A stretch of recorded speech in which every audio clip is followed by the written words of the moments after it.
I'm going to have to do part two now of the video I've just done because I didn't organise it very well.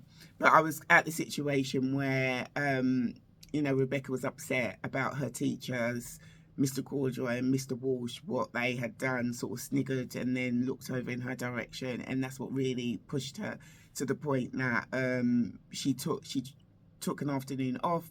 The college has written to her parents to say, she was absent.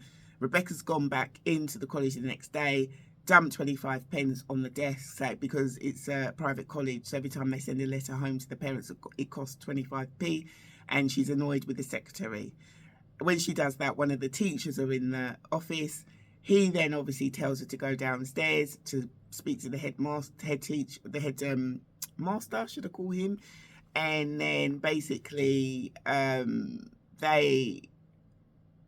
is it Mr. Walsh? Yeah, eventually Mr. Walsh then is annoyed with her and says, I want you to write down what the problem is, and then I want you to leave, and then we'll decide whether we're going to have you back or not. So she does, and she explains the situation, what happened between Mr. Corduroy and himself.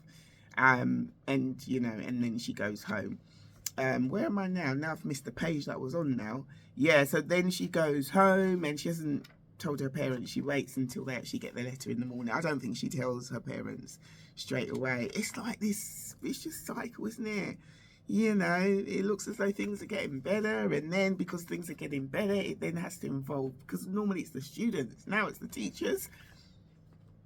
It goes to show when you have a problem and you learn to somehow deal with the problem, then something else comes to challenge you as well. She just was not used to being in a situation where she was felt a similar sort of response from the teachers as she would from the pupils. Her friends were thinking something else, but Rebecca was so pure-hearted. She was not thinking. She was just sort of thinking, "What's the problem here? What's the problem?" I'm trying to figure out where I got to now. I've lost my page because I didn't. I think it's somewhere around here. I think I'm on either chapter 4. Let's have a look. Because I've gone through the bit with the train. Where's that bit? Yeah, there we are. Yeah, so right, where are we now? Yeah, so basically in the morning the parents get the letter at 8 o'clock. Those were the days when we used to get our post about 7:30, 8 o'clock in the morning. Oh yeah, like clockwork. So where am I now?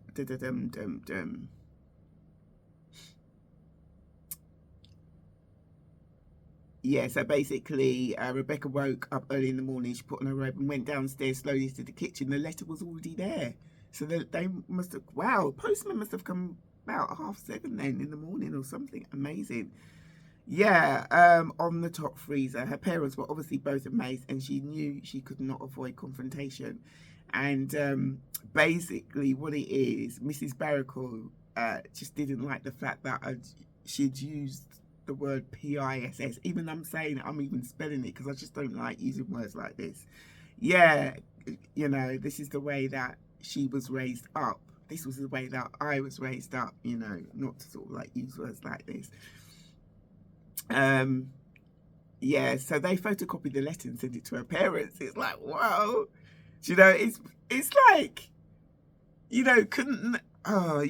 looking back, it was like these two teachers couldn't acknowledge what was written in the letter, and there was some truth in what she had said.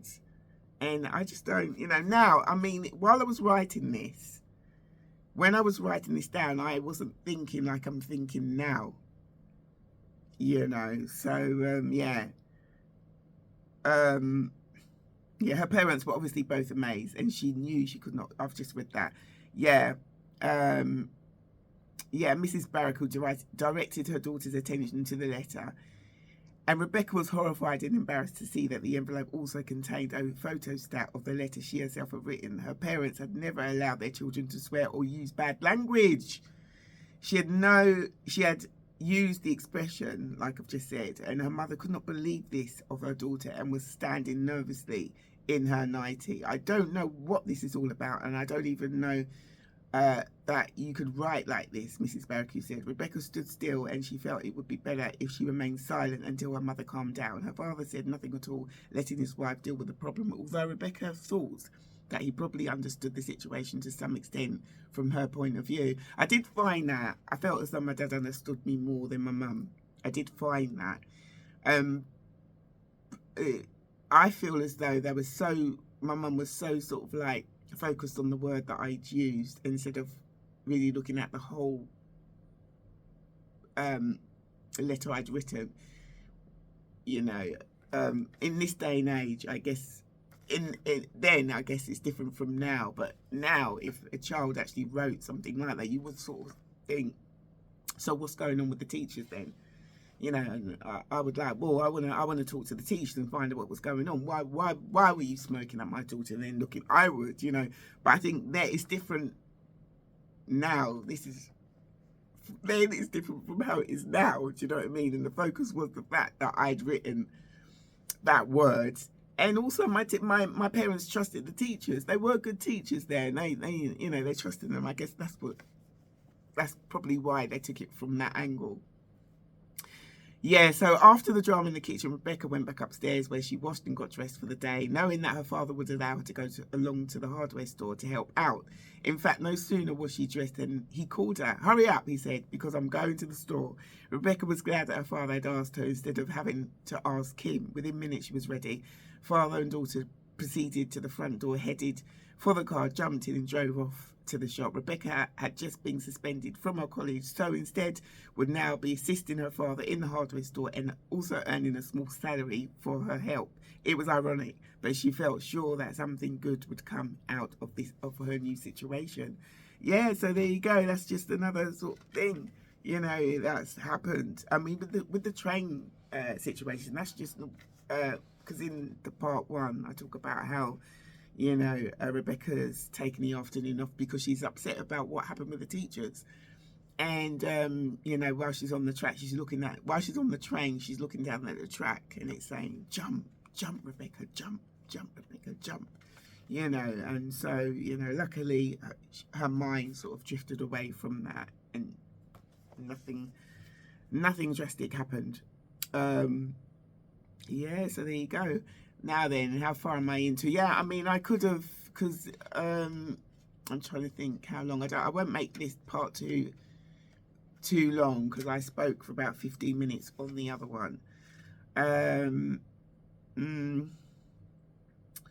Yeah. So basically, this is the way her educational life sort of went. To cut a long story short, they did accept her back in the college. I think she must have had a week off. I've probably written how long I had off here. And then, you know, they accepted her back in the college. Nothing like that happened again because they can't keep doing it. You know, whatever's going on between them about whatever it is about Rebecca, I don't know.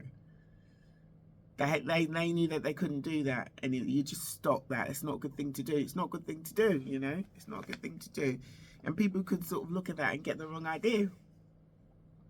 You know, and at that age, you know, I was only 15 at that age, or 15 and a half now, or I could have been 16 by then when that happened, around about 15 and a half to 16. It's still, you know, it's like, don't know what you're doing, why are you doing it? Yeah, so there you go. And it says here, it was not long, however, before she began to think about her history of educational life, and it began to dawn on her that she had very little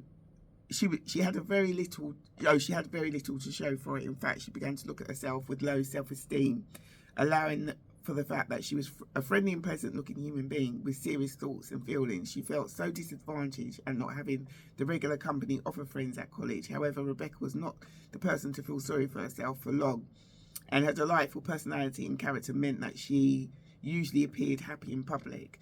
She was at home in the front room, seated in one of the comfortable chairs, a record player playing in the background. She found herself gazing at the wall, excuse me, happy and peaceful. She began to think about the feelings of freedom and space she experienced whenever her college day was over. As soon